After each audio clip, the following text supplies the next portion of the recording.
तो आज देखते हैं हम इफ़ एल्स का यूज़ करना। इफ़ एल्स से तुम समझ ही गए होगे कि अगर ऐसा है तो ऐसा हो। जैसे मैंने बोला कि आप अपने अकाउंट पे जब तक आप लॉगिन नहीं होगे तब तक हम आपको आपके प्रेफरेंस, आपके फॉलोअर, आप किसको फॉलो करते हो, है ना, ये सारी चीज़ें नहीं दिखा पाएंगे। बहुत सी वेबसाइट या ऐप्स वगैरह में होता नहीं है, पहले लॉगिन करो तब दिखाएंगे। तो क्या होता है, अगर लॉगिन है तो दिखाओ, नहीं तो वापस, या उनको बोलो कि लॉगिन करो। तो ये सारी चीज़ें करते हैं, ठीक है, हम इफ एल्स से। और हमने बूलियन भी सीख ही रखा है, तो बूलियन से देखते हैं कैसे। एक स्क्रिप्ट लिख के दिखाता हूँ।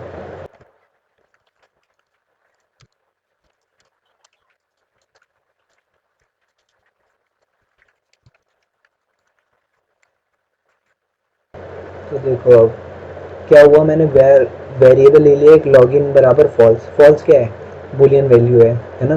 डबल कोट में नहीं लिखा मैंने, समझना बात को। डबल कोट में लिखना मतलब जो अंदर है वो मान लो। यहाँ मैंने बूलियन वैल्यू ली है, इफ़ लॉगिन बराबर है ट्रू के। दो बार बराबर लगाया मतलब कंपैरिजन हो रहा है, क्या लॉगिन बराबर है ट्रू के। अगर मैं एक बार बराबर लगाऊँ तो पहली बात तो एरर आ जाएगा, और दूसरी बात एक बार बराबर करना मतलब लॉगिन की वैल्यू को ट्रू कर देना, फॉल्स से हट के ट्रू हो जाएगी। और दो बार लगाया तो चेक हो रहा है। मैं क्या कह रहा हूँ, अगर लॉगिन ट्रू है, डॉक्यूमेंट डॉट राइट क्या करेगा, वेलकम सर लिख देगा यहाँ पे, ठीक है। और जैसे ही मैंने यहाँ पे रिफ्रेश करा था कुछ नहीं आया, क्यों, क्योंकि लॉगिन तो फॉल्स है। मान लो लॉगिन ट्रू है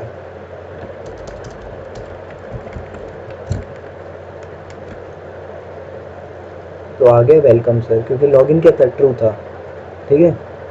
ये होता है लॉगिन का चक्कर। एक और शॉर्ट हैंड बात देख लो, मैंने क्या करा, इफ़ लगाया, इफ़ कंडीशन होती है, इसके बाद मैंने दो राउंड ब्रैकेट लगाए, उसके बाद एक करली ब्रैकेट लगाया, ठीक है, ये लगाते हैं हम। और डॉक्यूमेंट डॉट राइट में पहले ही बता चुका हूँ, तो इफ स्टेटमेंट का ऐसे यूज़ करते हैं। एक और बात ध्यान देना, अगर मैं यहाँ इक्वल टू ट्रू ना लगाऊँ ना तो भी बात बन जाएगी। हटा दिया मैंने, सेव करा। अब देखो, इफ़ लॉगिन, अगर लॉगिन है, लॉगिन क्या है, ट्रू है, यानी अगर लॉगिन है। अब यहाँ पे ये समझ जाता है कि अगर होगा तो ट्रू है, नहीं होगा तो फॉल्स है। करा रिफ्रेश तो वही का वही आया, ठीक है। यानी लॉगिन की कुछ भी वैल्यू अगर हम दे देंगे, सेव कर दिया, लॉगिन की कुछ तो वैल्यू है ना यहाँ पे, है ना, कुछ भी वैल्यू है मगर है तो सही, इसलिए ट्रू मानेगा। तो आंसर क्या आएगा, वेलकम सर आएगा, ठीक है। दूसरी चीज़, अब ठीक है चलो लॉगिन है, अगर मान लो नहीं होता लॉगिन तो यहाँ मैं लिख देता हूँ ट्रू ही रहने देते हैं थोड़ी देर के लिए। अगर मान लो लॉगिन नहीं होता तो एल्स काम आता है।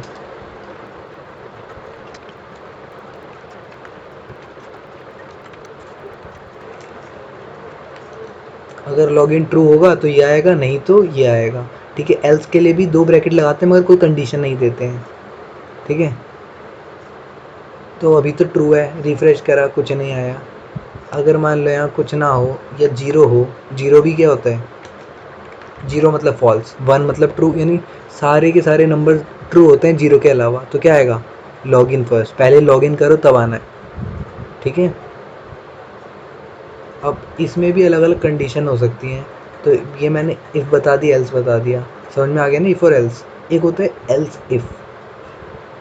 एल्स इफ़ मतलब अगर मान लो तुम कंडीशन देना ही चाहते हो, ठीक है, if login equal to zero,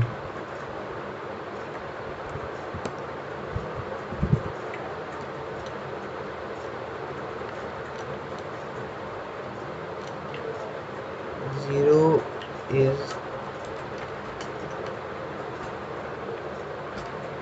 bad, ठीक है।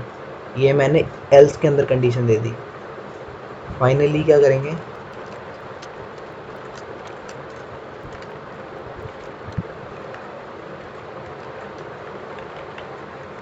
सेव करा, रिफ्रेश करा, तो ज़ीरो इज़ बैड आया। क्यों ज़ीरो इज़ बैड आया, क्योंकि क्या होता है बूलियन वैल्यू में ट्रू का मतलब क्या होता है, सच, सच मतलब वन, या फिर 2 या 3 या कोई भी नंबर 0 के अलावा।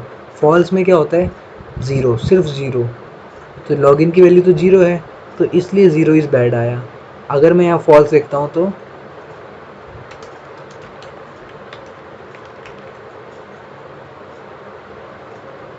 तब भी क्या आया, 0 इज़ बैड। इसका मतलब फॉल्स की कहीं ना कहीं वैल्यू क्या है, 0 है ना। और कोई भी, मैं अगर मान लूँ 1 2 3 जो भी 23 लिख दिया मैंने, 23 क्या नंबर है, 0 तो नहीं है, तो क्या आएगा, वेलकम सर। तो लॉगिन प्लीज़ कभी आएगा ही नहीं असल में देखा जाए तो, क्योंकि 0 और फॉल्स दोनों ही यहाँ पे काम आ गए। ठीक है, एल्स इफ का ऐसे यूज़ करते हैं, वरना हम रहने देते हैं सिर्फ एल्स तक। 23 वेलकम सर है, 00